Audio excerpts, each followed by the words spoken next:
Hi gang, Scott Davenport here, and welcome to In Post. Thanks for joining me today. The photo I'm going to work on today, or share some of the processing with you, is from in the field earlier this week from the Hallskrummer Church in Reykjavik. And if you hadn't seen the behind the scenes capturing of this, go check that video out. It'll give you the full picture of what we do in the field, what we do in post, and putting all that together to get a final image. That's kind of the whole point of these in the field, in post videos. They're partners to give you the full surround of creating a nice photo. And this one in particular, it surprised me as I did the processing on it. Very early in the processing, one click in Lightroom just changed my mind immediately about the photo. And I want to show you, here's the finished product. And this went through Lightroom with a bit of work in Luminar to finish things off. And it's very bright, it's very colorful, and it's not what I had thought about doing when I first started. So I want to show you kind of the steps that led me to changing and pivoting on the trajectory of this photo. I'll use one that's very similar. It was taken maybe 5 minutes or so apart from the one I just showed you. So you can get an idea of where the photo started and where I ended up with it and how I got there. So here is the raw file that came out of camera. This is, again, a couple of minutes difference from the one that I finished. But I wanted to start with a raw photo and show you how dramatically things changed very early in the processing. And so, one of the first things I start to do is just looking at the different profiles. I usually check landscape and vivid, and landscape worked nice for this. It was giving a little bit more color and so forth. And then I hit auto. And things really changed for me. I was like, wow, there's actually a lot of color here. Now, my vision for the photo, if you watched in the field, was that the front facade of the church was going to get lit up by sunlight, and there would be more of that golden light kicking around the scene. And that didn't really materialize in nature, but I got this one moment where the starburst did come through, and there are actually hints of that warmth throughout the church. You can see it most right here at the clock face, where those metal pieces are actually catching a little more of the golden light. And so once I saw this auto setting, I was like, okay, we have some options here. Let's do auto on white balance. And what's that doing? Well, that's warming it up too. And from here, I just decided I'm going to run with this. I'm going to embrace the warmth that the auto settings are giving me, start to amplify it, and have fun with it. And so this was the first major change in the processing, just hitting the auto button and seeing what Lightroom gave me. The next thing was to add some warmth in as well. I did that with a series of graduated and radial filters. Let me show you one way to do that, or one of the techniques I used. I grabbed this radial filter, and I wanted to add more warmth up into these clouds. And so I'm just going to drag, a nice big graduated filter, right, radial filter here, inverting it. So what it's affecting is now inside this here. And right now exposure is coming down. I don't want that. I want to add in warmth, right? So let's actually go ahead and switch this over to temperature. That makes a little more sense from a point of view there. And we start to add in some warmth there. It's affecting everything. I wanted to back that off a little bit with a luminance mask. So we'll back this off and just take it away from really the pure highlights, really those brighter parts in the sky. I don't want to have the sky itself getting all that warmth, but the underpinnings of those clouds to get that warmth. And so if I push this warmth now really far to see what's being affected, right? I'll push that really far. You can see how it's the clouds, not so much the sky. I was able to dial that in, add a little texture into the clouds, let those start to actually, occupy more of the photo and draw more attention, because they are interesting and they are quite nice. A little bit of dehazing, start to play with saturation. Getting the idea here. I can even start to play around with tinting them a little bit, which just adds something different. It makes them look, just a different feel to them. And color. You can add a hint of color, so like a warm orange. I'll click on that. You're going to start to see that change. That one's a little bit too subtle. Let's hit a little bit of a hotter one so you can really see what's going on there. See that tinting there? That's really nice.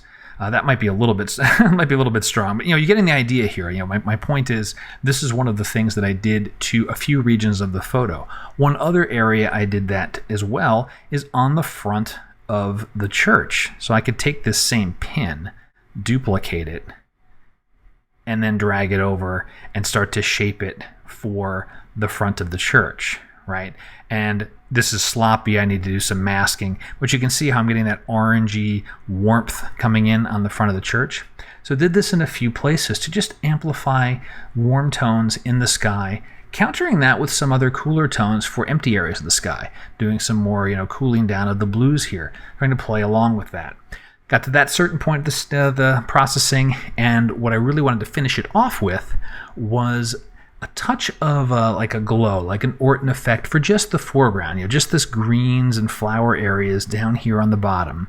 So I sent the photo over to Luminar, and then I had another, what if I try this type of experiment? And that really did, a secondary change to the photo. So let me get this over into Luminar, and I'll show you what happened there. In Luminar, I wanted to add a glow to the foreground, and I like the Orton effect for that. So just watching the grass and the flowers in the foreground, just pushing that glow slider there a little bit more, adding a little brightness, and wanting to limit it to just the foreground. So grab a gradient mask and just drag this upward so that the church and the sky are staying crisp. Added some texture to those clouds. I don't want to soften that back up. And I definitely want the church to be strong and crisp and, not quite crunchy, but certainly very detailed. And as I was finishing this up, because my looks panel was open, and I've got a set of looks. This is actually a looks pack that I put together. You can buy it if you like it. I caught this one caught my eye, just landscape 2, just seeing the small bits and the way that there was this kind of this orangey glow in the church itself. I was like, that's kind of interesting, because originally that's what I had wanted to get when I was at its scene. It's like, okay, well, let's finish off with that mask. Let me add an adjustment layer, and I can just try out this preset right here. I'll just throw it on there, which is way too strong at 100% because I've already done processing on this. And I can just start nudging it up. And, in the 20-ish range, this is looking really nice. And, I just like what I see there. And then, started playing around with other ones. What about Landscapes 3 and just nudging that up, into the 20 or 30%.